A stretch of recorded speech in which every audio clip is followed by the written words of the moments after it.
ಸಾವಿರ ಪುಸ್ತಕಗಳ ಸಂಗ್ರಹ ಆಗಿದೆ. ಜೊತೆಗೆ ಅನೇಕ ಸಾಕ್ಷ್ಯಚಿತ್ರಗಳು ಮತ್ತು ಸಾಹಿತ್ಯ ಕ್ಷೇತ್ರದಲ್ಲಿ ಸಾಧನೆ ಮಾಡಿರ್ತಕ್ಕಂಥ ಅನೇಕ ಸಾಹಿತ್ಯ ದಿಗ್ಗಜರ ಒಂದು ಪರಿಚಯವನ್ನು ಮಾಡುವಂತಹ ಸಾಕ್ಷ್ಯಚಿತ್ರಗಳನ್ನು ಸಹಿತ ನಮ್ಮ ಕನ್ನಡ ಸಾಹಿತ್ಯ ಪರಿಷತ್ತು ಮಾಡಿಕೊಂಡು ಬಂದಿದೆ. ಅಷ್ಟೇ ದತ್ತಿ ಪ್ರಶಸ್ತಿಗಳಾಗಿರ್ಬೋದು, ದತ್ತಿ ಉಪನ್ಯಾಸಗಳಾಗಿರ್ಬೋದು, ಅಷ್ಟೇ ಮಹಾನಗರ ಸಾರಿಗೆ ಸಂಸ್ಥೆ ಮತ್ತು ಕನ್ನಡ ಸಾಹಿತ್ಯ ಪರಿಷತ್ ಜಂಟಿಯಾಗಿ ಕೂಡ ಮಾಡುವ ನೃಪತುಂಗ ಪ್ರಶಸ್ತಿ.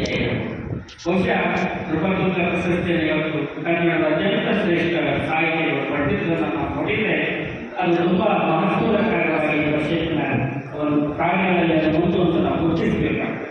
ಕನ್ನಡ ಸಾಹಿತ್ಯ ಪರಿಷತ್ತಿನ ಅಧ್ಯಕ್ಷರ ಪರಂಪರೆಯನ್ನು ನೋಡಿದಾಗ ಬಹುಶಃ 1915ರಿಂದ ಸುಮಾರು 1940ರವರೆಗೆ ಅಧ್ಯಕ್ಷರನ್ನು ಸರ್ವಾನುಮತದಿಂದ ಆಯ್ಕೆ ಮಾಡುವ ಒಂದು ಪರಂಪರೆ ಇದ್ದು ಅದನ್ನು ಗೊಡೆಯೊಳಿಸಿದ ತರುವಾಯ ಚುನಾವಣೆ ಎಂಬ ವ್ಯವಸ್ಥೆ ಕಲ್ಪಿಸಿಕೊಳ್ಳಲಾಗಿದೆ.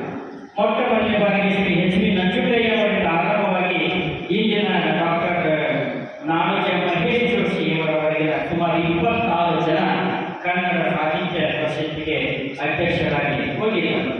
ಅದರಲ್ಲೂ ಬಹಳ ಮುಖ್ಯವಾಗಿ ನಾವು ಇಲ್ಲಿ ನೆನಪಿಸಿಕೊಳ್ಳುವಂಥದ್ದು 2005ರಿಂದ 2008ರ ಅವಧಿಯಲ್ಲಿ ನಮ್ಮ ನೆಲದ ಚಂಪ ಕನ್ನಡ ಸಾಹಿತ್ಯ ಪರಿಷತ್ತಿನ ಅಧ್ಯಕ್ಷರಾಗಿರುವುದನ್ನು ನಾನು ಈ ಸಂದರ್ಭದಲ್ಲಿ ತುಂಬ ಅಭಿಮಾನದಿಂದ ಸ್ಮರಿಸಿಕೊಳ್ಳುತ್ತೇನೆ.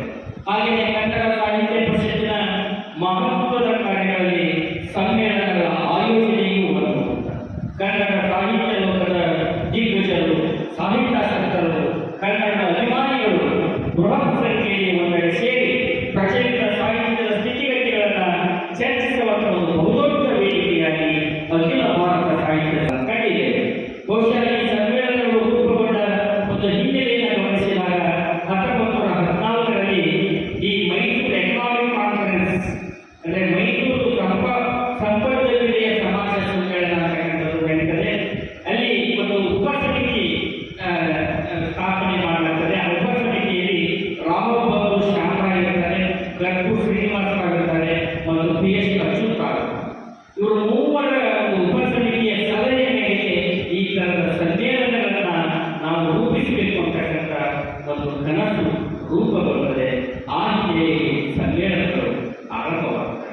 1915ರಲ್ಲಿ ಎಚ್ ಬಿ ನಂಜುಂಡಯ್ಯವರ ಅಧ್ಯಕ್ಷತೆಯಲ್ಲಿ ಬೆಂಗಳೂರಿನಲ್ಲಿ ನಡೆದ ಮೊಟ್ಟ ಮೊದಲ ಸಮ್ಮೇಳನ. ಬಹುಶಃ ಇಲ್ಲಿ ತನಕ 87 ಅಖಿಲ ಭಾರತ ಸಾಹಿತ್ಯ ಸಮ್ಮೇಳನಗಳು ನಡೆದಿವೆ. ಈ ಸಮ್ಮೇಳನಗಳ ಪರಂಪರೆಯಲ್ಲಿ ಕಳೆದ 2 ವರ್ಷಗಳ ಹಿಂದೆ 2023ರಲ್ಲಿ ದೊಡ್ಡರಂಗೇಗೌಡರ ಅಧ್ಯಕ್ಷತೆಯಲ್ಲಿ ನಮ್ಮ ನೆಲದಲ್ಲಿ 74 ಅಖಿಲ ಭಾರತ ಸಾಹಿತ್ಯ ಸಮ್ಮೇಳನ ನಡೆಯಿತು ಅನ್ನೋದನ್ನು ನಾನು ಈ ಸಂದರ್ಭದಲ್ಲಿ ಅಭಿಮಾನದಿಂದ ಸ್ಮರಿಸಿಕೊಳ್ಳುತ್ತೇನೆ. ಅಷ್ಟೇ ಅಲ್ಲ, 70ನೇ ಅಖಿಲ ಭಾರತ ಸಾಹಿತ್ಯ ಸಮ್ಮೇಳನ 2003ರಲ್ಲಿ ಬೆಳಗಾವಿಯಲ್ಲಿ ನಡೆಯಿತು. ಆ ಸಮ್ಮೇಳನದ ಸರ್ವಾಧ್ಯಕ್ಷತೆಯನ್ನು ನಮ್ಮ ನೆಲದ ಮತ್ತೊಬ್ಬ ಶ್ರೇಷ್ಠ ಚಿಂತಕ, ಸಾಹಿತಿ, ಪತ್ರಕರ್ತ ಪಾಟೀಲ್ ಪುಟ್ಟಪ್ಪ ಅವರು ವಹಿಸಿಕೊಂಡಿದ್ದು ಅನ್ನೋದನ್ನು ಈ ಸಂದರ್ಭದಲ್ಲಿ ಸ್ಮರಿಸಿಕೊಳ್ತೇನೆ. ಹಾಗೆಯೇ 2017ರಲ್ಲಿ 73ನೇ ಅಖಿಲ ಭಾರತ ಕನ್ನಡ ಸಾಹಿತ್ಯ ಸಮ್ಮೇಳನದ ಸರ್ವಾಧ್ಯಕ್ಷತೆಯನ್ನು ಚಂದ್ರಶೇಖರ್ ಪಾಟೀಲ್ ಅವರು ವಹಿಸಿಕೊಂಡಿದ್ದು ಅನ್ನೋದನ್ನು ಈ ಸಂದರ್ಭದಲ್ಲಿ ನೆನೆಸಿಕೊಳ್ತೇನೆ. ಸೊ ಇತ್ತೀಚೆಗೆ ಮಹೇಶ್ ಜೋಶಿ ಅವರು 26ನೇ ಕನ್ನಡ ಸಾಹಿತ್ಯ ಪರಿಷತ್ತಿನ ಅಧ್ಯಕ್ಷರಾಗಿ ಒಂದಷ್ಟು ಗಡಿಯಾಚೆ ಕನ್ನಡ ಸಾಹಿತ್ಯ ಪರಿಷತ್ತಿನ ವ್ಯಾಪ್ತಿಯನ್ನು ವಿಸ್ತರಿಸುವ ಪ್ರಾಮಾಣಿಕ ಪ್ರಯತ್ನವನ್ನು ಮಾಡಿದ್ದಾರೆ. 1 ಕೋಟಿ ಜನ ಸದಸ್ಯರನ್ನು ಮಾಡಬೇಕು ಅಂತಕ್ಕಂಥ ಮಹತ್ವಾಕಾಂಕ್ಷೆಯನ್ನು ಇಟ್ಟುಕೊಂಡು ಸಹಿತ ಅವರು ಹೊರಟಿದ್ದಾರೆ. ಕೆಲವು 7 ಬೇರುಗಳ ನಡುವೆ ಅಂತೂ 111 ವರ್ಷಗಳ ಕಾಲ ಕನ್ನಡ ಸಾಹಿತ್ಯ ಪರಿಷತ್ತು ಕನ್ನಡಿಗರ ಸ್ವಾಭಿಮಾನದ ಸಂಕೇತವಾಗಿ ಇವತ್ತು ಕನ್ನಡ ಮನಸ್ಸುಗಳನ್ನು, ಕನ್ನಡ ಪ್ರೇಮಿಗಳನ್ನು ಒಗ್ಗೂಡಿಸುವ ಒಂದು ಚುಂಬಕ ಶಕ್ತಿಯಾಗಿ ನಮ್ಮ ಮುಂದೆ ಬೆಳೆದಿದೆ. ಬಹುಶಃ ಇದು ಕನ್ನಡಿಗರ ಭಾಗ್ಯೋದಯ ಅಂತಕ್ಕಂಥ ಭಾವನೆ.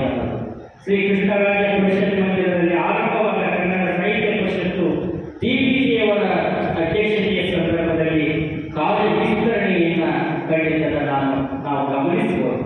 PM